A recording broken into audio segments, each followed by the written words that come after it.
Hello guys, welcome back. तो दिवाली भी हमारी बीत गई, काफ़ी अच्छे से सेलिब्रेट कर ली हम लोग। इसके पहले भी काफ़ी सारी छुट्टियां थी, ठीक है। अभी बीच में भी कई सारी छुट्टियां आएंगी। तो अब हमें डिसाइड करना है कि ये टाइम जो हमारे काफ़ी कम टाइम बचा है, अगर हम लोग टाइम टेबल बनाए, हमने कई टाइम टेबल बनाए, इसके पहले भी 2 मंथ्स पहले ही हमने टाइम टेबल बनाया था, ठीक है।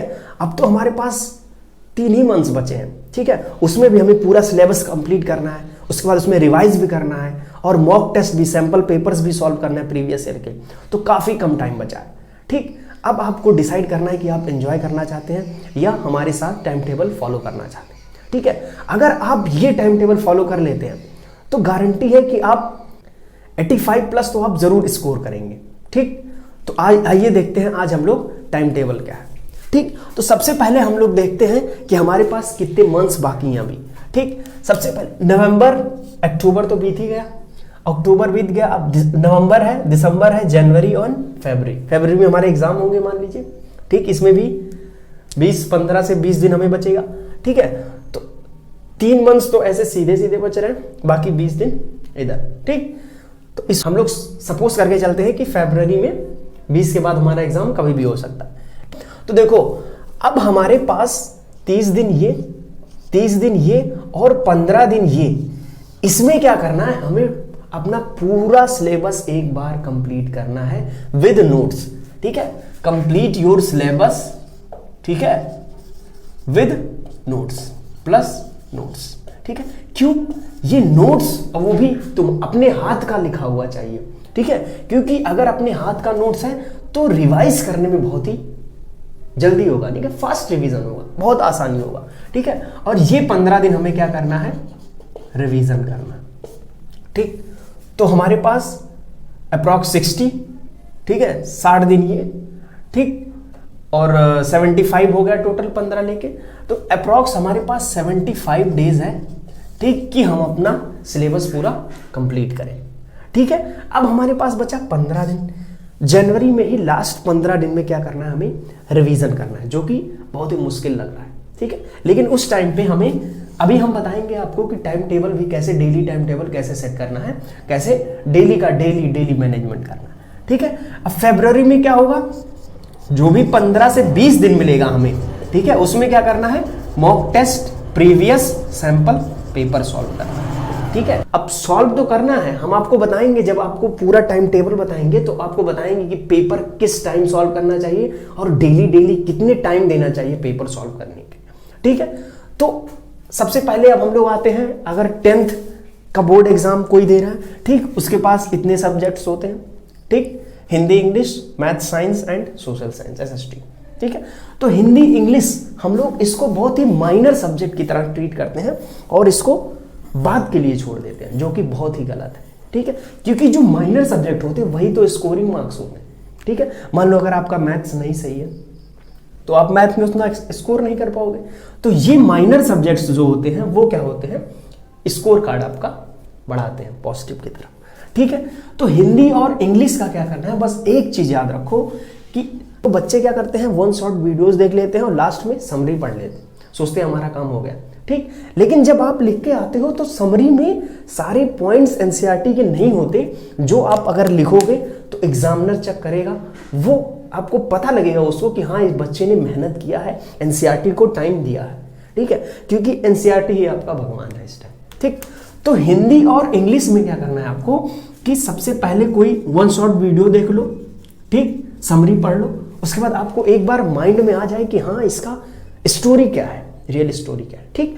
अब आपको क्या करना है, हिंदी और इंग्लिश आपको पूरा NCERT पढ़ना है, ठीक। तो NCERT में आप जब पढ़े रहोगे तब आप NCERT की लाइन, अगर वहां पे अगर एक भी लाइन पूरे आपके आंसर में अगर एक भी लाइन NCERT का हो गया, ठीक, तो उसको लगेगा एग्जामिनर कि हाँ, बच्चे ने NCERT पढ़ा है, this is the exact line of the NCERT, ठीक है। समरी या फिर 1 शॉट वीडियोस देख के उसने नहीं आया, ठीक। तो एग्जामिनर को नंबर देने में उसकी मजबूरी हो जाएगी, ठीक, वो मजबूर हो जाएगा आपको नंबर देने, ठीक, क्योंकि सोचेगा कि मेहनती लड़का, ठीक। अब हिंदी और इंग्लिश हमें ऐसे कवर करना है। और मैथ्स और साइंस हुआ, ये बहुत कॉन्सेप्चुअल सब्जेक्ट्स होते हैं, ठीक है। इसमें हर एक पैराग्राफ में कोई ना कोई कॉन्सेप्ट छुपा हुआ होता है। तो इसका क्या करना, मैथ्स का क्या करना है, चैप्टर सॉल्व करना है, पूरा सॉल्व करना है। उसके बाद कुछ क्वेश्चंस होते हैं, ठीक, जैसे कई सारे क्वेश्चन होते हैं, 4-5 क्वेश्चन जिसमें एक ही कॉन्सेप्ट रिपीट होता है, तो तुम्हें एक अलग से पतली सी छोटी सी कॉपी बनाना है, चैप्टर डालना है, और जितने भी कॉन्सेप्ट हैं, ठीक है, यानी कि मैथ्स में क्या करना है, आपको एक कॉन्सेप्चुअल कॉपी बनाना है, अनदर कॉपी बनाना है, ठीक है, कॉन्सेप्ट की कॉपी। क्योंकि देखो अगर तुम लास्ट में मैथ्स को लास्ट में देखोगे पूरा, तो आपका काफी ज्यादा टाइम वेस्ट हो जाएगा, ठीक। तो क्या करना है कि जितने भी कॉन्सेप्ट होते हैं उसको एक छोटी सी कॉपी बना लेना, लास्ट में क्या करना है, उसी कॉन्सेप्ट को रिवाइज करना, क्योंकि कॉन्सेप्ट तो एक ही होते हैं, एक ही कॉन्सेप्ट से कई सारे क्वेश्चन लगते हैं, ठीक। तो मैथ्स का ये करना, साइंस का भी अपने ही नोट्स बनाना, खुद के नोट्स बनाना, ठीक है। खुद के नोट्स बनाने से क्या होता है कि आपको रिवीजन करने में बहुत आसानी होगी, ठीक, क्योंकि खुद के हाथ का लिखा हुआ आसानी से माइंड कैचअप कर लेता है और वो काफी लंबे समय तक रखता है, ठीक। तो रिवाइज करने में आसानी हो जाती है।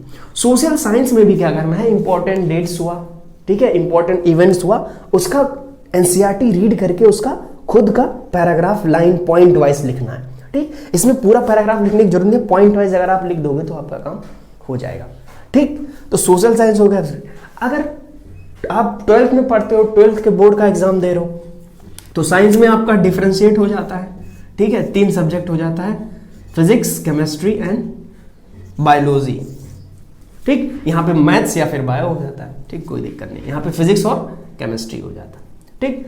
तो बायोलॉजी वाले में क्या करना है, बायोलॉजी वाले में I will provide you PDF, ठीक है, एक नोट्स हम आपको प्रोवाइड करेंगे पीडीएफ, वो अगर आप पढ़ लोगे दैट विल बी सफिशिएंट, ठीक है। तो हम आप क्या करना कि चैनल को सब्सक्राइब कर लेना, ठीक, and I will provide you PDF, ठीक है। अब वो पीडीएफ मैं गारंटी लेता हूं कि वो पहली बार शॉर्ट में है, आपको पूरा एनसीईआरटी पढ़ने की जरूरत नहीं है, ठीक। और अगर आप वो पीडीएफ पढ़ के जाते हैं तो आपका काम हो जाने वाला है, ठीक। या फिर अगर आप अभी से ही एनसीईआरटी का नोट्स बना सकते हैं तो आप अभी से ही बनाइए, वैसे भी आपने बनाया तो होगा, स्कूल में बनवाए होंगे, ठीक है। तो बायोलॉजी का ये हमारा हो गया, ठीक है। क्योंकि इसमें क्या होता है कि कोई भी अगर डेफिनेशन है तो उसका एक एग्जाम्पल, कोई भी कॉन्सेप्ट है, ठीक है, पार्थेनोकार्पी, ठीक है, उसका सबका एग्जाम्पल, एक एक दो एग्जाम्पल अगर आप याद किए रहेंगे तो एग्जामिनर को लगेगा हाँ कि बच्चा पढ़ा है, उसको नॉलेज है, ऐसे ही नहीं कुछ फेंक रहा है। तो केमिस्ट्री में के कई सारे रिएक्शंस होते हैं, ठीक, उसको आपको लिखना है और याद करना है, ठीक है। केमिस्ट्री का तो रिएक्शन के सारे ट्रिक हम प्रोवाइड करने की कोशिश करेंगे, ठीक है। अब क्या होता है फिजिक्स में आपको कुछ डेरिवेशंस होते हैं जो बार बार पूछे जाते हैं, ठीक है, और कुछ फॉर्मूले होते हैं जिनसे क्वेश्चन हमारे सॉल्व होते हैं, ठीक। उसके लिए हम लोग अलग एक कॉपी बना सकते हैं और वो पर्टिकुलर डेरिवेशन केवल, ना कि पूरा सिलेबस, पर्टिकुलर डेरिवेशन प्लस वो पर्टिकुलर फॉर्मूला, ठीक, उसको वहां पे नोट कर लेंगे, उसको बार बार रिवाइज करेंगे, ठीक। तो हमारा हो गया। अब हम लोग देखते हैं कि time, so in a week all of us have 7 days, ठीक है, सबके पास 7 ही दिन होता है, और ठीक है, और 24 आवर सबके पास ही होता है, ठीक है। मेरे पास कोई 40 घंटे 48 घंटे नहीं होते एक दिन में, ठीक, उतना ही घंटे सबके पास होते हैं, ठीक है। It depend the way how you manage that time, ठीक है। आप वो 24 आवर्स को कैसे आप यूटिलाइज करते हैं आपके ऊपर डिपेंड करता है, ठीक। चलो, तो सबसे पहले हम लोग मंडे और ट्यूसडे को क्या करेंगे, इन दिन स्टार्ट करेंगे। तो अभी हम लोग स्टार्ट कर रहे हैं, तो स्टार्ट करेंगे 2 घंटे पढ़ने से, 2 आवर्स, ठीक है। तो मंडे और ट्यूसडे को हम लोग 2 घंटे पढ़ना, और ये 2 घंटे क्या करना है, कुछ नहीं करना है, केवल पढ़ाई करना है। Keep away your mobile phones, laptops, ठीक है, जितनी भी डिस्ट्रैक्टिव चीजें होंगी सबको आपको दूर रखना है और एक रूम में जाना है, and you have to focus on your studies, ठीक है, ओनली एंड ओनली स्टडीज, ठीक है। किसी की बात नहीं सुननी है, कान में रुई डाल के पढ़ना है, जैसे भी आपकी मर्जी वैसे पढ़ना, ठीक है। वेडनेसडे और थर्सडे क्या करेंगे, आपको वेडनेसडे और थर्सडे क्या करेंगे, आप 2 पॉइंट यानी कि 2 घंटा 15 मिनट आप पढ़ देंगे, ठीक है, 15 मिनट हम लोग इंक्रीज कर दिए, ठीक। और फ्राइडे एंड सैटरडे क्या करेंगे, 2.5 घंटा पढ़ लेंगे, ठीक।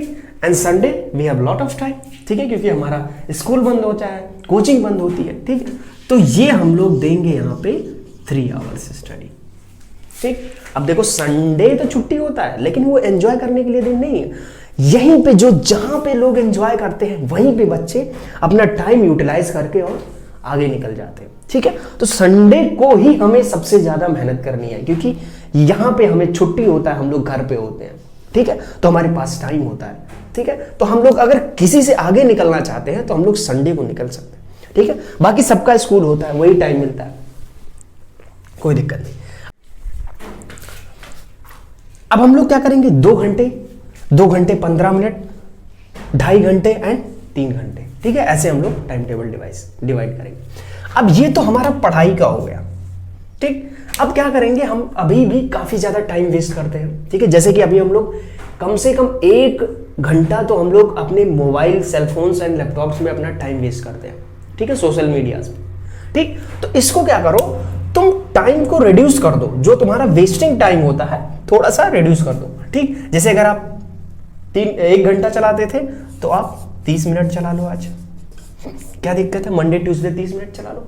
धीरे धीरे क्या करना है, इसको और कम कर दो, 25 मिनट चला लो, वेडनेसडे से 25 मिनट चलाओ, हम ये नहीं कह रहे चलाओ नहीं चलाओ, लेकिन चला लो। उसके बाद क्या करना है, इधर 5 मिनट और रिड्यूस कर, देखो इसीलिए 5 ही मिनट रिड्यूस कर रहे हैं, 20 मिनट दो अपने सोशल मीडिया को, ठीक। और इधर क्या करो, 15 मिनट पे आ जाओ, ठीक। लास्ट में तुम्हें क्या करना है, 15 मिनट डेली केवल सोशल मीडिया देखना। और उसमें भी बच्चे, अगर हमने बोल दिया सोशल मीडिया, सबसे अच्छी बात है कि आप 3 ही महीने की तो बात है, डिलीट कर दो अकाउंट मत डिलीट करो, डीएक्टिवेट कर दो कुछ टाइम के लिए, 3 महीने के लिए, फिर ओपन कर लेना, स्टेटस डालना विद परसेंट, कितना ज्यादा कितना परसेंटेज आपने स्कोर किया है, स्कोर कार्ड के साथ आप अपना स्टेटस डाल सकते हो, ठीक है। या फिर अभी देख लो या फिर उसी टाइम देख लेना। अभी अगर सबका देखोगे स्टेटस तो खुद फ्यूचर में लगाने लायक नहीं रह जाओगे, और अगर अभी सोशल मीडिया से हटे रहोगे, ना किसी का देखोगे ना लगाओगे, तो बाद में लगाने लायक रह जाओगे, कोई दिक्कत नहीं, ठीक है। तो ये हमारा टाइम टेबल मैनेजमेंट हुआ, ठीक। Now I am going to tell you the mistakes which every student makes, ठीक है। सारे बच्चे यही मिस्टेक करते हैं, ठीक है। बाकी कहते हैं बाद में उनका रिजल्ट खराब आता है। तो मिस्टेक्स आप जरूर इसको ध्यान रखिए, ठीक है, क्योंकि गलतियां से अगर आप कोई दूसरों की गलतियों से सीख ले तो वो बाजीगर होता है, ठीक है, ना कि खुद गलती करे उससे सीखे। खुद गलती करोगे तुम्हारे बोर्ड में परसेंटेज कम आ जाएंगे, कौन सा सीख ली, वो तो तुम अपने आप को सजा दे दिए, खुद की गलती की है फिर सजा दे दी, दूसरों की गलती से सीखना, ठीक है। तो सबसे पहला मिस्टेक्स है कि हम लोग सोशल मीडिया पे इतना एक्टिव हुए हैं आजकल के टाइम। आपने देखा होगा रील्स बनाते भी हैं, देखने के बाद छोड़ो हम लोग बनाते भी हैं, ठीक है। तो वो ये 3 महीने बंद कर देना, ठीक है। तो सोशल मीडिया को इनएक्टिव हो जाना सोशल मीडिया पे, और रील्स जो हम लोग यूट्यूब शॉर्ट्स भी आ गए हैं आजकल, बार बार स्क्रॉल करते रहते हैं, उसको देखते रहते हैं, कोई मतलब नहीं है, ठीक है, कोई मतलब नहीं है, क्योंकि यही परसेंटेज ये तुम्हारे फ्यूचर में काम आने वाला है, ना कि ये रील्स, ठीक है। तो सोशल मीडिया पे डीएक्टिवेट हो जाना है हमें, अकाउंट डिलीट मत करो लेकिन डीएक्टिवेट हो जाओ, ठीक है, एक्टिव मत रहो वहां पे, ठीक। दूसरा क्या है कि अभी भी हम लोग ने काफी सारे लोग हैं जिन्होंने अभी हमारा गोल्स ही नहीं पता है। तो अपने गोल्स को पता करो, डिसाइड करो, एक दिन ले लो, आराम से बैठ जाओ, मत पढ़ो, लेकिन अपने गोल को पहले डिसाइड करो, ठीक है। तो गोल जब तक नहीं होगा, अपना विजन अगर क्लियर नहीं होगा, तब तक कोई चीज करने में मन ही नहीं लगेगा। तो सबसे पहले आप क्या करो, अपने गोल को डिसाइड करो, ठीक। और गोल को डिसाइड करो, और टाइम टेबल अगर अपना बनाना हो बना लो, वरना टाइम टेबल जो भी प्रोवाइड किया गया है उसको फॉलो करो, ठीक है। टाइम टेबल तो बनाने वाले बहुत हैं, डेली बनाते हैं, डेली फाड़ते हैं, फॉलो ही नहीं कर पाते, ठीक है। तो टाइम टेबल अगर बनाओ, ऐसा बनाओ, ज्यादा टफ मत बनाओ कि इसको तुम हार्ड मत बनाओ कि इसको फॉलो ही ना कर पाओ, स्मूथ बनाओ ताकि इसको फॉलो कर पाओ। 1-2 घंटा अगर मैनेज नहीं हो पा रहा है, मिस हो जा रहा है, उसको अगले दिन संडे को ले जाओ, उसको मैनेज कर लो, ठीक है। उसके बाद कंसिस्टेंट, ठीक है, कंसिस्टेंसी एक बहुत ज्यादा इंपॉर्टेंट चीज है कि हम लोग सोचते हैं आज हम लोग पढ़ लेंगे, पूरा दिन पढ़ेंगे और 2 दिन हम लोग खेलेंगे, परसों का भी नरसों का भी आज ही पढ़ लेंगे और उसके बाद खेलेंगे। आप पढ़ ही नहीं सकते, इस एज में हो कि आप उतना देर बैठ के पढ़ ही नहीं सकते, और अगर आप जबरदस्ती बैठ भी जाओगे तो आपके दिमाग में घुसेगा ही नहीं। अगर जबरदस्ती घुसा भी लोगे तो वो परमानेंट के लिए स्टोर नहीं रहेगा, ठीक है। तो कम पढ़ो, स्मार्ट स्टडी करो, ठीक है, लेकिन रेगुलर पढ़ो, उतना टाइम डेली दो।